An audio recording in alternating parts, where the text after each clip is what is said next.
公布这个消息嘛，就是他们修改了确诊病例数字和死亡数字。那你看到这个消息的时候，不知道你有什么感受？还是比较客观、比较真实的。你完全你说那么忙的时候，完全不出错不可能。你只要有人为干预的地方，这个肯定有问题。但是他起码他对这个数据进行了校正，这个你起码对这些逝者也是一个比较公正的一个，相当于是真实的评判吧。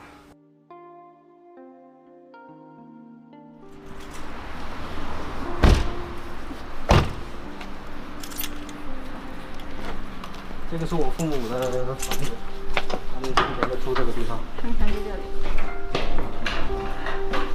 所以当时你父母就是从这个住所是送到医院的？直接去医院的，对。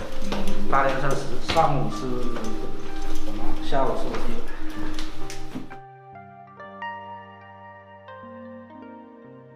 包括我还翻了他们去年的体检报告，都还不错，真的。老人的房子，30是什么时候还是什么时候？那老人当时是，为了他们当时学生跟老师重逢，还做了一个那个菜谱。这是等于是准备邀请当时学生们来家里吃饭。学生他就是想来拜访老师，还学校一些以前的工会的一些老师过来拜访。就是当时做的一个菜单，现在也没机会了。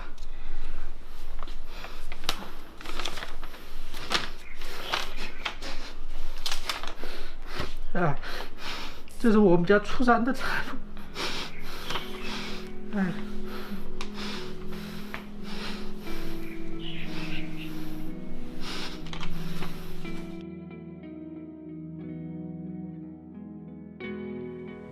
你父母在去世之前都确诊是新冠病毒的病人吗？没有确诊，都没有确诊。父亲2月3号走的，母亲2月5号走的。但你和你爱人是确诊了的新冠病毒的病人， 对吧？对。这样一个数字的修正，对于你们这样的家庭来说意味着什么？数据越严谨越好，因为我是做 IT 的。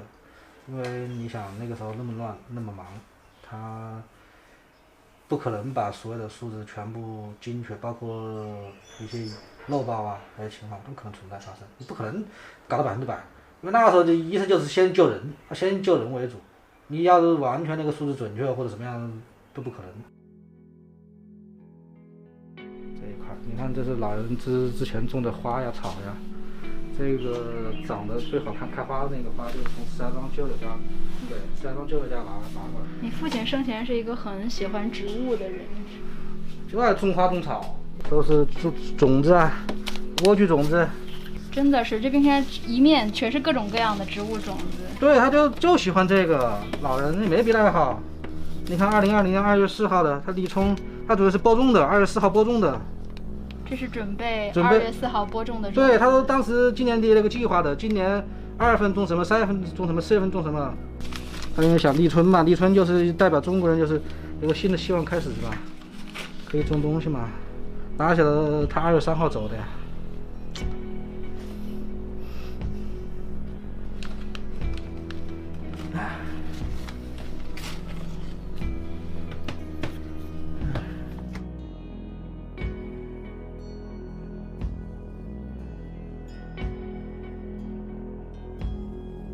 包括后来我这边社区跟我打电话核对我父母身份的核对了好几次，他们也是要确认，就是怕有些东西资料填的不准确了，都给我打电话确认好几次，才最终就是确认这个事情，包括不同人来核实，他就是避免一些数据出现遗漏或者就是不真实的情况。什么时候这些人不断给你打电话来核实信息？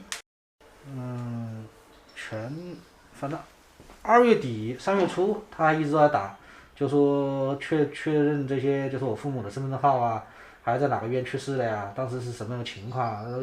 包括社区啊，还有街道啊，还有各方面都打电话问我。有印象大概就是有几个部门给你打过几次电话来核实这些信息吗？打太多了那个。真的打太多了。你为什么会选择相信这次公布的这个数字呢？